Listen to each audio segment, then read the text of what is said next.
priority natin to. Kaya lang, hindi madali. Tama? Ito yung priorities natin, hindi siya madali, kahit motivated tayo, kasi merong other force. The pressures and the, ano ba tawag dito? Mga nakaka-stress, mga pampabagal dun sa progress na gusto mong ma-achieve. Di ba? So how do we rest in this restless situation? Ito ba, perfect teacher ba siya? Obviously, parang, hindi naman siya perfect teacher, no? Hindi siya rest place. Kaya nga siya tinawag na workplace. It's something that you have to, what is work, ma'am? In physics? Force times distance. Let's forget about it, but it's a force over mass. It's force over mass. Distance. There's certain force, we exert effort, and that's work for us. And we exert talaga yung force. So in the process, physics teacher, kayo ay English. Yeah. Later we'll have some English lessons during this discussion. So yun, it's a place, it's a workplace. We exert force and eventually we get tired sometimes. And from time to time, we need rest. I'd like to talk about rest in a bigger context. Kasi sa scripture, meron ding mga tao who wrote the same situation as us. Halimbawa si Paul, mamaya bibigyan, mamaya na lang natin ito ibigay. Ha? Ayan, merong ano si Paul, meron siyang verse na sinabi na I have learned to be content whatever the circumstances. So kung ito yung mga whatever circumstances sa workplace niya, sa pagiging missionary niya that time. Sabi niya, I know what it is to be in need of money, of needs, of experience. I don't know what his needs were. Naranasan niya na magkulang. And then sabi niya rin, I know what it is to have plenty. So the salary increase, na-experience na rin, na meron nun. I've learned the secret to being content in any and every situation. Well-fed or hungry. Hungry. May time na nagutom siya, may time na may food siya. So, he experienced all these circumstances. Whether living in plenty or in want. Diba? And this is Apostle Paul. He is the great Apostle Paul that we read from the scripture. Tapos naranasan niya rin pala yung mga bagay na yun. Si Jesus din, meron siyang reminder sa mga disciples na before he left. Tandaan niyo ba yung words niya? Closing words. In this world, you will have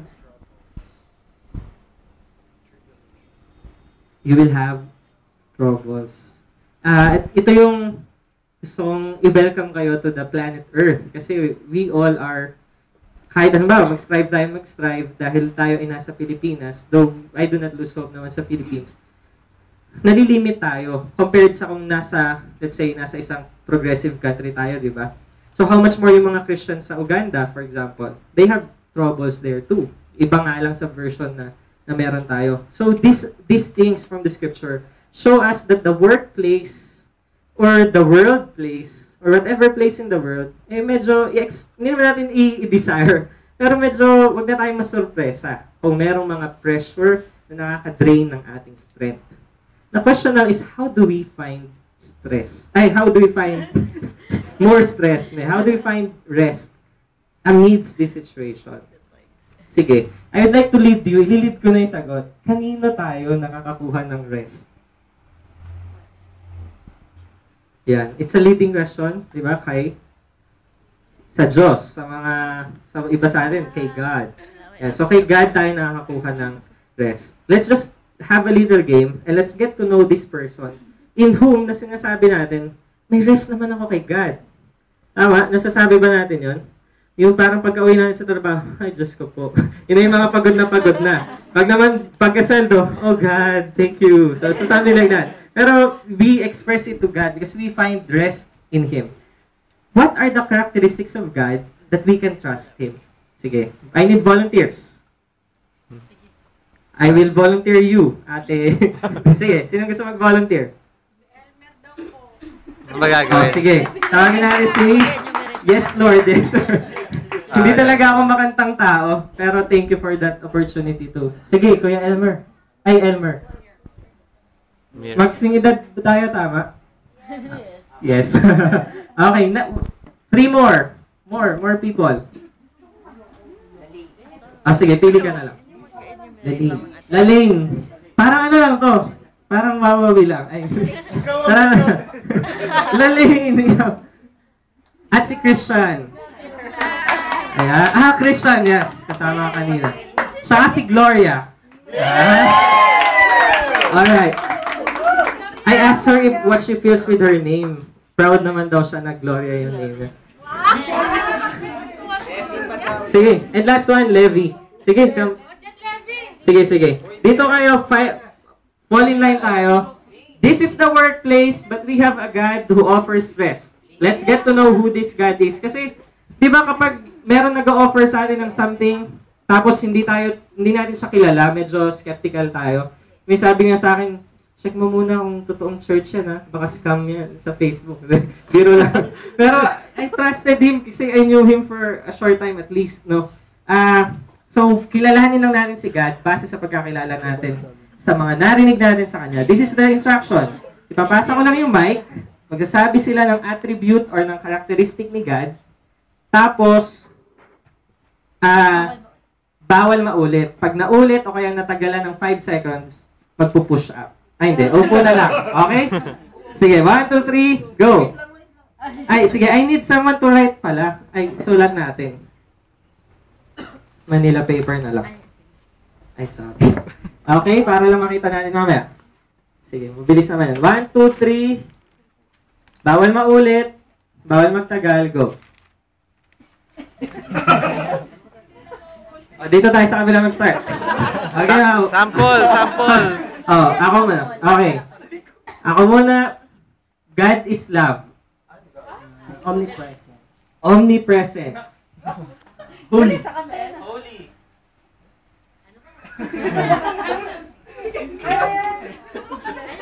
Ay mo, mabait. God is filled with joy. Narinig ka ba? Okay, next. Omniscient. Yeah. Healer. Forgiving.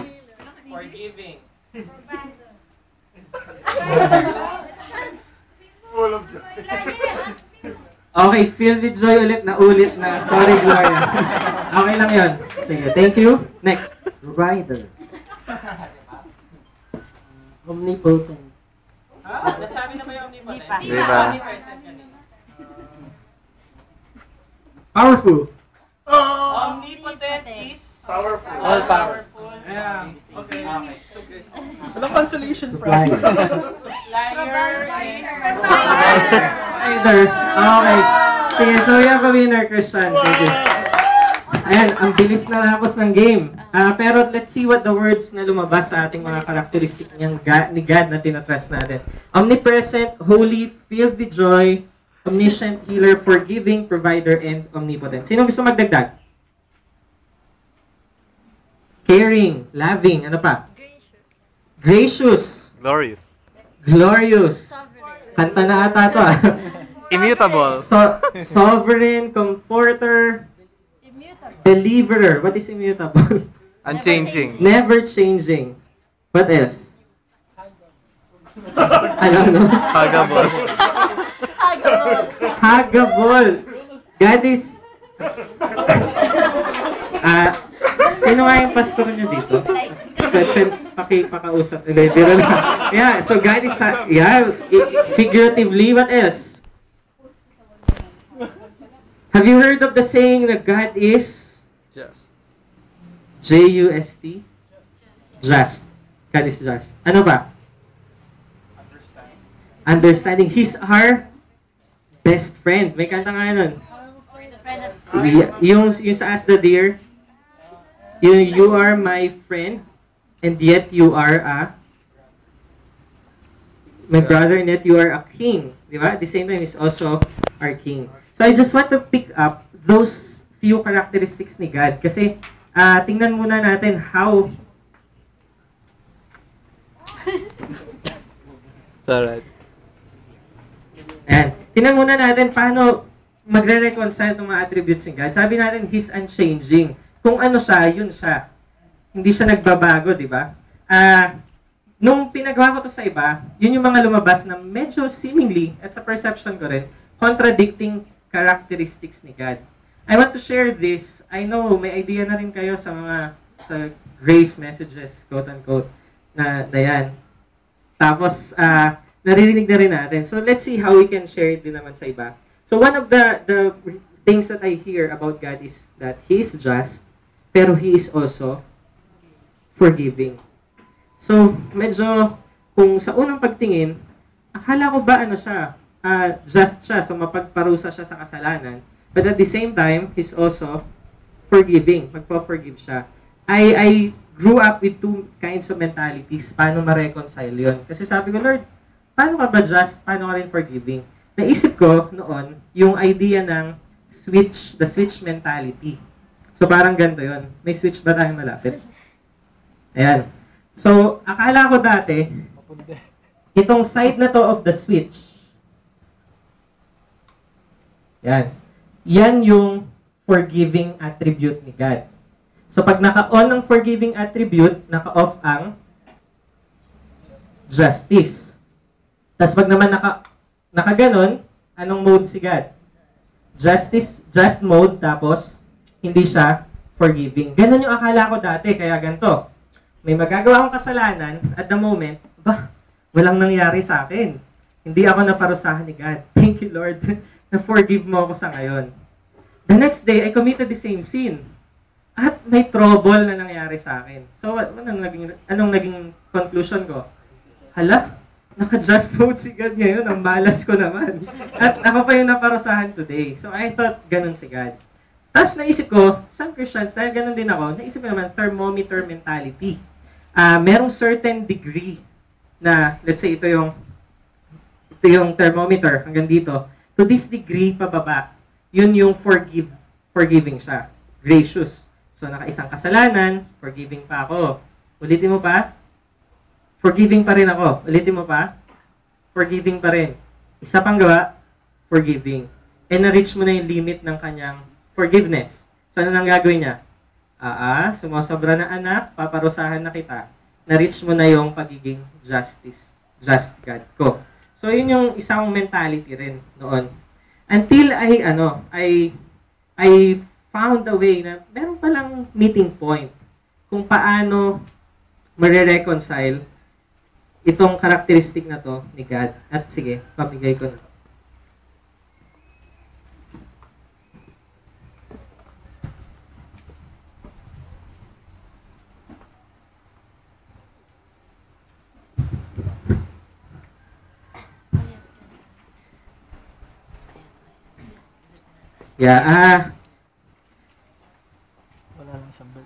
I would like to know, para mabilis lang din yung pacing. Na dumaan din kayo sa ganung questions o na-resolve na natin? Minsan ba naisip natin na why is this happening? Is God just? Is God gracious? So tingnan lang natin yung verse na mabilis. Yung sa but now, our righteousness from God, Romans 3:21 to 26. Let's read this. 1, 2, 3. 1, 2, 3, go. But now, apart from law, has been made known, to which the law testifies. This righteousness from God comes through faith in Jesus Christ to all who believe. There is no difference, for all have sinned and fall short of the glory of God, and are justified freely by His redemption that came by Jesus Christ. God presented Him as the one who would turn aside His wrath, taking away sin through faith in His blood. He did this to demonstrate His justice, because in His forbearance He had left the sins committed beforehand unpunished. He did it to demonstrate His justice at the present time, so as to be just and the one who justifies those who have faith in Jesus. So I have a few questions based on this verse. Does one become righteous by obeying the law?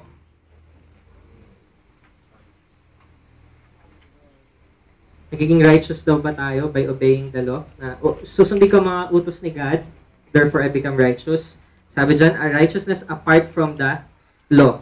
How does righteousness come to us? Sabi sa verse? Ayan. So, through faith in Jesus Christ. Is there a big sin or a small sin? Sabi dito, for all have sinned. There is no difference. Whether Jew or Gentile, all have sinned. And then, what did God's grace do to us? Yan, justified us freely. Ito yung isang verse sa scripture na natuwa ako kasi nag-exist at the same time yung justice at yung grace. And at what part of history nag-meet ang justice at grace? Kay Jesus Christ. So, what did Jesus do to the wrath of God? He, nakalagay sa verse, He turned, He turned aside God's wrath, and He took away our sin. So in short, how is God's justice demonstrated here?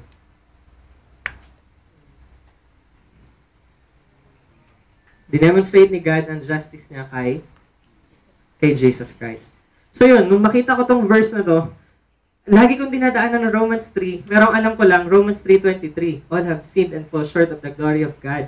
Pero hindi ko nakita yung beauty of the entire context. Ang tinutukoy pala nun, all have sinned and fall short of the glory of God and are justified freely by His grace through faith in Jesus Christ. So ito na yung God na nilalapitan natin. Na-reconcile na yung pagiging just niya at yung pagiging gracious. Dahil na-punish si Christ, ano yung nag-overflow for us? His grace. Okay, so this is God. Next, pag-reconciling lang natin yung God is a Father, and then God is ano sabi natin kanina? A friend, and then God is also the King of Kings. Ewan ko kung nadaanan nyo tong dilemma na to, pero minsan, may mentality tayo na, haharap ako sa Panginoon. Kailangan kong mag-ayos. Hindi lang physically, kailangan kong mag-ayos ng sarili. Kailangan kong i-check yung buhay ko kasi haharap ako sa Diyos. Or minsan nga, physically, kailangan kong magdamit ng maayos before God. Diba? Because He is the creator of the heavens and the earth. Kaya niya akong pakidlatan anytime. He's great. He's powerful. He created the sun. Diba? Pero at the same time, minsan may isip ko naman, pero friend ko siya. Father ko siya. So pwede akong lumapit sa kanya ng, bro, ito yung problema ko eh. Tapos biglang may isip ko, no, He's my king. So magbaback up ako, bro, sorry kung in-approach lang kita na bro. Oh my God, hallelujah, praise the Lord. I-praise muna kita because you're a king. And while you're bowing before Him, na-realize mo, teka, you're also my friend. So we just talk about this, doon na tayo sa McDo mag-usap hanggang sa nalito na tayo. Is He really our Father and friend? Or is He really the King and the Creator? Or is He both? Tingnan natin ang sinabi ng Scripture, paano na-reconcile yung attribute na yun ni God? Basahin natin yung Romans 8:15. Sabi dyan, you received does not make you slaves so that you live in fear again. Rather, the Spirit you received brought about your adoption to sonship, and by Him we cry, Abba, Father. So, ano ulit ang nangyari? Sinong Spirit yung nag-intervene sa picture para ma-reconcile na God is both a friend, Father, and the King? Sino ulit? The Spirit of the Spirit of sonship. In a different verse, tinutukoy dyan, the Spirit of His Son. So dahil meron tayong Spirit of sonship, na-reconcile na rin, na we can approach Him as God. Na kahit nasan man tayo, ano man ang suot natin, even it's a church activity or it's a home activity, homework, because we know that we have God who is our friend, we can approach Him the way we want, even in the workplace. Okay? At kanina, sabi natin, God is ano ang name mo ulit? God is huggable, figuratively. Pero meron isang scripture, sabi dito, God is Spirit. Can we read that verse? God is Spirit, and His worshippers must worship in spirit and in truth. Yan, sabi ni Jesus Christ to. Tandaan niyo ba ang context? Saan to sinabi ni Jesus? May kausap siyang Tao. may kausap siyang babae sa well. Sabi ng babae, kayo, bino-worship nyo lang si God. I-worship lang namin si God sa mountain na to. Kasi dito lang talaga siya. Dapat, this is the place of worship. Sabi niya. This is the place where His presence is. Tapos, anong sabi? Anong sabi ni Jesus? A time is coming, at ngayon na nga, dumarating na yon, that worshipers will worship Him where? In spirit and in truth. So, because God is spirit, isa yan sa characteristic ng God na tinatrust natin, at tayo ngayon ay pwede nang mag-worship in spirit also. Somewhere there, in spirit. I cannot point out where that is, but somewhere in your spirit, that is where worship exists. Tama? So whether we are in the workplace or in the church, maybe it's worship. Whether we are naguhugas, whether tayo natutulog, whether kumakain tayo ng pansit canton, ano man ginagawa natin, maybe deep within, in the spirit, because of Christ, that is worship. Okay? So ito yung God na nagbibigay ng rest. Ano pa yung sinabi natin kanina? 2 beses lumabas. God is omnipotent and powerful. We read the stories of God. Ano yung mga nababasa nating mga story ni God sa Bible? Anong ginawa niya sa sea? Hinati niya ang sea. Anong ginawa niya sa isang bayan ng mga adulterers? Basta, certain people. Pinaulanan niya ng apoy. Tapos yung lumingon, ginawa niya sin. Anong klaseng Diyos yan, di ba? Powerful. And imagine, this is the God we are worshiping in spirit and in truth. So, paano ngayon yun? Paano natin i-approach ang isang powerful na God? As we read the pages of the Old Testament, meron ding sinasabi ang Bible sa Colossians 1:15. Can we read that? He is the image of the invisible God. So, in that sense, the Spirit God became huggable in the person of Jesus Christ when He lived on earth. Yeah, oo. Kasi, yun yung naisip natin, di ba? Lumaki ako na ang thought ko, kapag meron akong bagong kakilala, tapos sasabihin niya, ang galing ni God, no? Nagpakain siya ng mga tao sa pamagitan ng isda at tinapay. Iko-correct ko pa siya. Sasabihin ko, hindi si God yun, si Jesus yun. Sasabihin ko sa kanya ganun dati. O kaya pag sinabi naman, ang galing ni Jesus, no? Inutusan niya si Moses na inutusan niya si Noah na gumawa ng arko. Iko-correct ko siya. Hindi si Jesus yun. Si God yun. As if there's a difference between the God of the Old Testament that we read from the Scripture and the Jesus that we read in the New Testament. Ano sabi dyan? Jesus is the image of the invisible God. And there's another verse. The Son is the radiance of God's glory and the exact representation of His being. The God that we read from the Old Testament is Jesus. And this is the God we are coming to, we are approaching to when we experience these things in the workplace. So we have a God like Jesus. So yun, let's close in prayer. And so at least, that's one thing that we can rest assured of. Na meron tayong Diyos na powerful, na hindi contradicting sa sarili niya, na siya ay just, pero dahil yung justice i-demonstrate niya kay Christ, gracious din siya, na siya ay creator of the heavens and the earth, na kung i-approach mo siya with reverence, but at the same time, He sent the Spirit of His Son into our hearts so we become children and friends. And His Spirit, hindi natin alam kung nasan siya, but He demonstrated and He revealed Himself in Christ. And later on, we will realize that this Christ is the same person who is in us. So this is the God that na nilalapitan natin for rest. So ano ba ang ginawa ni Christ? Basahin natin naman yung verses sa unahan. Medyo labo-labo yung verse na yan, sorry.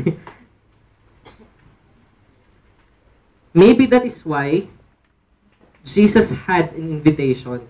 Sabi nga dyan, come to me. This is the first part. Sorry, first page. Second part. Come to me, all of you who are weary and burdened, and I will give you rest. Take my yoke upon you and learn from me, for I am gentle and humble in heart. And you will find rest for your souls. For my yoke is easy and my burden is light. We have described this God, and now He's offering an invitation to us. This Father, Creator, Friend, just gracious, forgiving Spirit, Christ, God, left an invitation to people to come to me, and then what will He give us? And He said, I will give you rest. Ito yung naging kaisipan natin dito. Isang linggo akong pagod, then I will come to Jesus.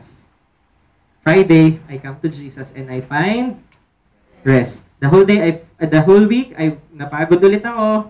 As at the end of the week, Sunday, I'm so tired. I come to Jesus and I find rest. Ito nga ba yung gustong sabihin ni Jesus na uri ng rest na ino-offer niya? A rest that is offered, na uubos, tapos pagpagod ka na ulit, balik ka na lang, kuha ka ulit ng rest.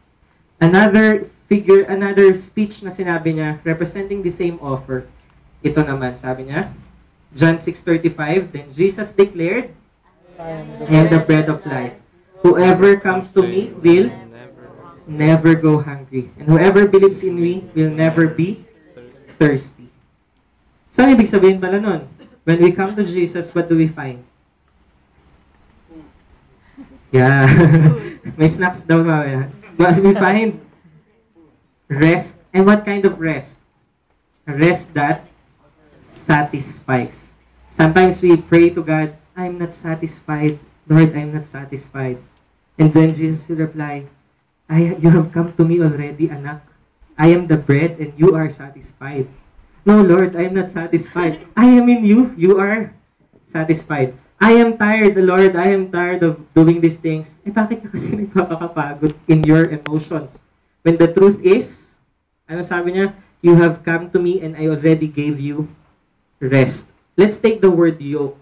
Ginamit din yan ng mga apostles in pertaining to the yoke that yung mga katsabayang teachers ni Jesus nung panahon niya, yun daw mga Pharisees, malalayo daw sila, kaya far I see. At yung mga Sadducees, malulungkot daw sila.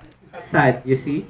Anyway, pero itong mga Pharisees and mga Sadducees na to, they're amplifying the law. They're amplifying God's commands in the Old Testament, the commands of Moses. At hindi nga lang nila yun ina-emphasize, dinadagdagan pa nila. So that's the yoke they are offering to the people. And here's another teacher, and he says, come to me and learn from me. My yoke is not like theirs. Theirs is, nakakamatay.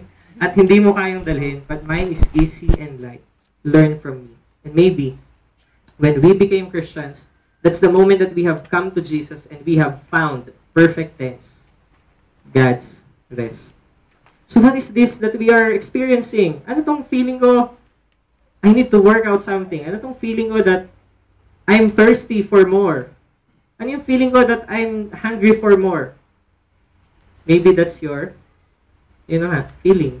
Feeling lang natin. Baka feeling natin, we want more of Him when He says that we have all of Him. So something like that. So, ano ba ang ginawa ni Jesus? This is the English lesson I'm pertaining to. Pahiram ako ng Manila paper. So, ano ba? Itong si Christ na to, nag-offer ng rest. If you are in Him, you have that rest. Bakit tayo nagkaroon ng rest? Basahin natin yung next verse. There remains then a Sabbath rest for the people of God. For anyone who enters God's rest also rest from their works, just as God did from His.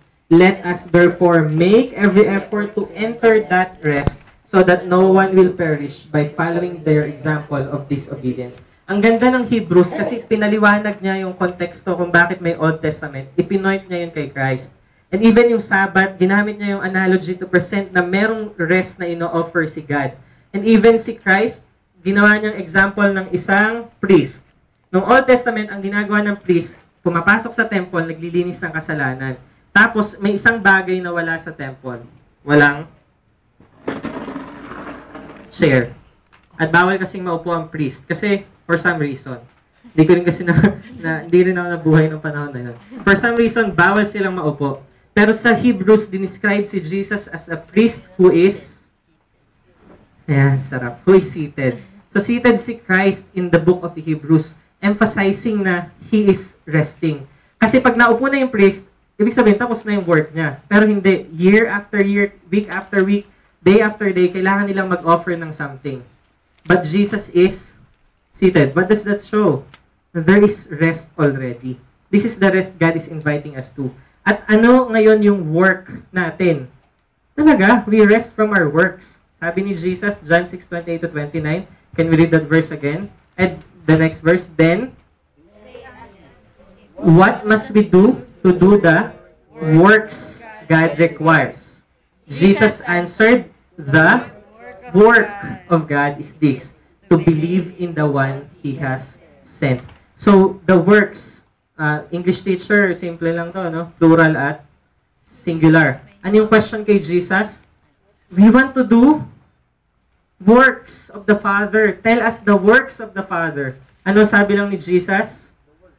This is the work that God is. This is what the work of God is. To believe.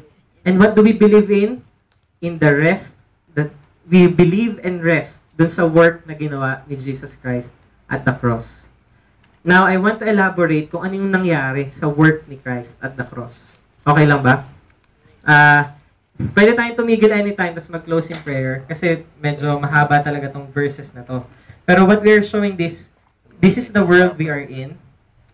These are the troubles. We have been informed na meron tayo. But we have a God na pwede tayong kumuha ng rest. And we have just learned that this God is Jesus. This Jesus is the Jesus who did His work well. Napako siya sa krus and He finished His work so that what can we do? We will rest in that finished work. And what is that finished work? These are a few verses na babasahin natin kung ano yung mga ginawa ni Jesus at ano yung totoo para sa atin because we are in Him. Okay? Sige, tingnan natin. First, for it is By grace you have been saved through faith. This is not from yourselves, gift of God. not by works, So that no one can boast. Okay. Dito sa Manila paper, wala kasang whiteboard palang sorry. Wala pala. Ayan. Dito na lang natin tingnan. Kita naman ng lahat, no? Kaso tatalikod ako para magsulat. Ayan. Iganan nyo na lang yung mga ulo nyo. Ayan. Okay. So, ito yung verse na to. Pwede natin siyang tingnan sa isang timeline na by grace you have been saved. So, illustrate natin siya na ganito. Okay. Kunyari, this is how I understood it before. By grace, you were saved. Tawagin natin yung simple past tense. Tama, ma'am? Ang were, simple past tense. So, we're saved. At ano ang nagmo-modify dun sa salvation na yon? Paano daw tayo na-save? Ano yung clause that follows? By grace, through faith, and not by works. We will remember that phrase through this time kasi we are talking about resting in the work of Christ. So, by grace, through faith, and not by works. Minsan, akala natin, you were saved. You were. Simple past tense. So, kung ito-drawing natin siya sa graph, tuldok lang siya. Ito yung you were saved. At dahil simple past tense lang siya na were, ang idea din, doon lang din nagmo-modify yung by grace, through faith, and not by works. Tapos yung kasunod na, kailangan mo na siyang i-work out. Naisip ba natin yun dati? Ako lang. Ako lang pala, baka na ako yung nagsasalita. Ayun, gano'n na, ako na lang. So, no, naisip mo dati, di ba? So, naisip ko dati na yun lang, we're saved. Pero nung mapag-aralan ko sa English, na meron palang 12 tenses at least ng noun, ng verb, hindi pala we're saved ang sinabi. Simple present, simple past, simple future. Perfect present, perfect past, perfect future. Progressive present, past progressive, future progressive. Perfect progressive, future, blah, blah, blah. So, 12 yun. Minimum. So, ito, akala ko, it was, simple past tense. Ang tinignan ko ulit yung verse at malaki yun, naka-highlight yan sa verses ninyo. Ang sabi ay, have been saved. At anong difference ng simple present sa perfect tense?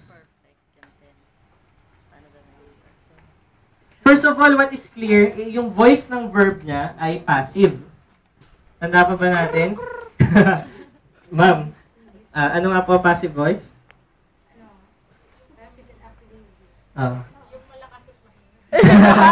Mape teacher si ate. So yan, so passive voice, the subject is the receiver of the action. It is clearly described that we have been saved. We do not actively save ourselves, but we have been, passive voice, saved. And it is also in the perfect tense. Kung yung kaninang simple past tense ay point lamang, perfect tense denotes an action that took place in the past and continues to the present. And with a certainty na magtutuloy-tuloy pa rin siya up to the future. Kaya siya perfect tense. So we have been saved. Therefore, yung clause na by grace, through faith, and not by works, does not only modify the moment that you received Christ, kundi i-modify nito yung buong Christian life mo. It's a life of grace, faith, and not by works. Because it's whose work anyway. It's Christ. So yun yung akala ko dati na I was saved by grace. Pero kailangan kong patunayan. Diba? Meron mga messages like, ano ba yan? 3 taon ka ng Kristiyano. Hindi man lang makita sa buhay mo. Patunayan mo naman Kristiyano ka. It says, do we have to patunayan that we are Christians? We have been saved from the past to the present by grace, through faith, and not by works. Kailangan mong i-maintain. Hindi naman wala kang magagawin kasi grace ka na sinave. I-maintain mo na lang yan. Shall we? It is from past to present by grace, through faith, and not by works. Patunayan, i-maintain. May isa pa sorry. Yeah. Prove, keep. Anyway, yeah. So we don't need to sustain whatever we have. We don't need to prove. We remain by grace, through faith, and not by works. And what happened the moment we were saved up to present na truth para sa atin? Tingnan natin yung next verse. Yet, to all who did not receive him, to those who believe in his name, he gave the right to become children of God. Children born not of natural descent, nor of human decision or husband's will, but born of God. Okay, question. What did God give a Christian? The right Those who believed. The right to become children of God. And we say like this, Lord, alam ko po na ako isang makasalanan. At dahil lang talaga sa biyaya mo, ako'y tinuturing mong anak. At alam mo, Lord, salamat kasi binigyan mo ako ng right, karapatang maging anak. Karapatan lang. Kasi hindi talaga ako deserving, pero binigyan mo ako ng karapatan. Pero the verse did not stop with that karapatan. It continues what happened actually the moment we believed. Born of God. Sino ang nanganak? In the spiritual realm, God gave birth to you. So, yun yung nangyari the moment we believe. So, that's the work of Christ. Gusto ko lang i-highlight yung scope ng work ni Christ. Maybe it's finished, maybe it's... Sorry.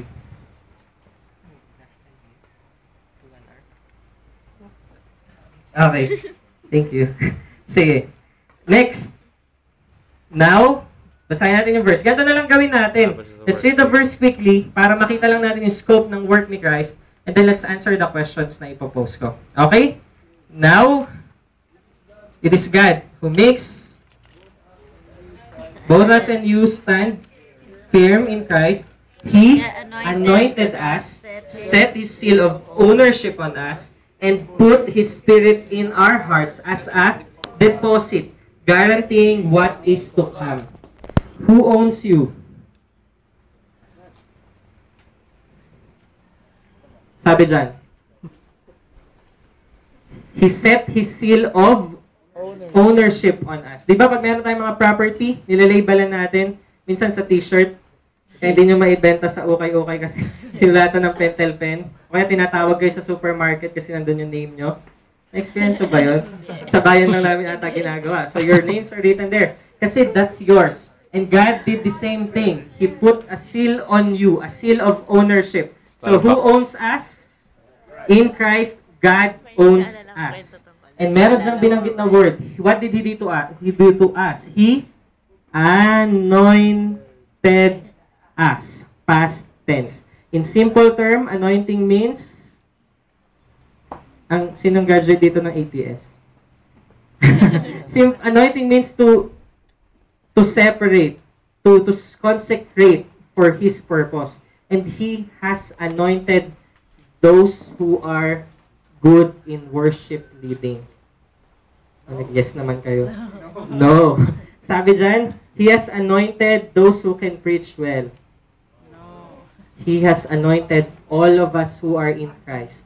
So, when we hear the comments, grabe, na-bless ako sa kanta. Kasi anointed yung worship leader. Yeah. Kasi anointed din ako. We are all anointed. Walang elite sa ni God. And if we have been sealed with ownership, will He give us away? Sino yung deposit na binigay niya? His Spirit. So we can trust that this is secure ownership. Okay, hindi ko na binabasa yung ibang verse. Next, because you are sons, God sent the Spirit of His Son into our hearts. The Spirit who calls out, Abba, Father. In the stories of Jesus, kailan nagalit yung mga Pharisee at mga Sadducee kay Jesus? Tinawag niyang Abba si...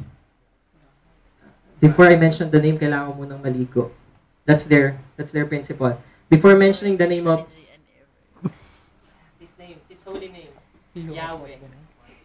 Kailangan muna maligo nila. Pag isinulat, kailangan nilang isulat yung name Yahweh, sunugin yung ballpen, ay yung panulat, hindi pa ballpen. Yung panulat na pinansulat ng name ni Yahweh. Punta kayo sa internet, they replaced something else. O kaya ginawa nilang JPEG picture, yung mga names na Yahweh. Because they don't want, these Jews do not want to, na mabastos yung pangalan na yon because it's holy. And then Jesus said, Jesus called Yahweh in the eyes of these people, Abba. Ang sabi ng mga tao, feeling close naman kayo ni God. Hindi mo man lang siya ginalang. He's holy and all. And he claimed, he even claimed to be God, di ba? So he says, we can call Him Abba, Father. Because He gave birth to us, He owns us, and He anointed us. Okay, next verse. 4. For in Christ. Sige, bilisan natin. 1, 2, 3, go! All the fullness of the deity lives in bodily form, and you have been given fullness in Christ, who is the head of every power and authority. What have we been given in Christ? Question, is God fully God? Is Christ fully God? Yes. Yes, He has the fullness of the deity. And the same as, just as He is fully God, what do we have in Christ? The same fullness. So minsan, Lord, I want more of you, Lord. Give me more of you in my life. We do not judge naman anong intention nila. Kasi baka naman ang nasa heart talaga nila, more expression. I don't know. Maybe they mean something. Pero what is clear to us now is we have been given fullness in Christ. Kumpleto na tayo. Next verse. For He has rescued us. Sige, pabasa ng malakas ng bawat isa. 1, 2, 3, go! For He has rescued us from the dominion of darkness and brought us into the kingdom of the Son He loves, in whom we have redemption, the forgiveness of sins. Okay, let me illustrate this quickly. Sabi dyan sa verse na yan, merong ginawa si Christ ulit, included in His finished work. Sabi dyan, He has rescued us. Nasaan daw tayo dati? darkness. Dominion of darkness. Silipin na lang nung silip. And then He transferred us to the kingdom of His Son. So, what changed everything? The finished work of Christ. Nandito tayo dati, the kingdom of darkness, and then He transferred us to the kingdom of His Son. Question. Who is our king now? Kingdom of the Son. Who was our king way back then? The dark king. Yeah. The dark king. Kilala na natin yun. But there are two kingdoms. We were part of the old kingdom, and in Christ, we have been transferred to a new kingdom. Pag inutusan kayo ni Barack Obama ng certain command or certain law, i-imply sa inyo, susunod kayo? Hindi. Kasi, excuse me, you are not my president. Pag si Noynoy ang gumawa ng batas, ng executive order, we are supposed to obey. Ha? Si Pinoy, yeah, something like that. So what does it say? When we hear commands from the enemy, when we hear, it's nice to do this and that, are we obliged to obey Him? Required ba tayong sumunod sa King of Darkness? No, because we are in the kingdom of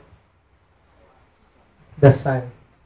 And when we rebuke this darkness, noon, I had this hobby of quarreling with Satan. Natin na lang kasi Jesus name, mga ganun. So I used to quarrel with him.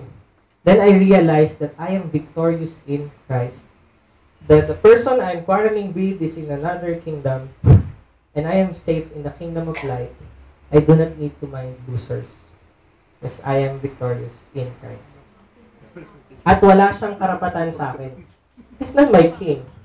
He was, but he is no longer my king. Okay? Next. Yan. Then he adds, their sins and lawless acts I will remember no more. And where these have been forgiven, sacrifice for sin is no longer necessary. Sabi natin yung Hebrews is about Jewish, para siya sa mga Jews. They're offering sacrifices, etc. At ano ang sinabi ni God with regard to our sins sa ginawa ni Christ? Their sins and lawless acts I will remember no more. Sometimes we find ourselves praying, Lord, I feel very uncomfortable today. Can you remind me of the sins I committed? Lord, feeling ko may nakalimutan akong isang sin na hindi ko maiharap-harap sa inyo. And what does God say? Anak, huwag mo akong tanungin because your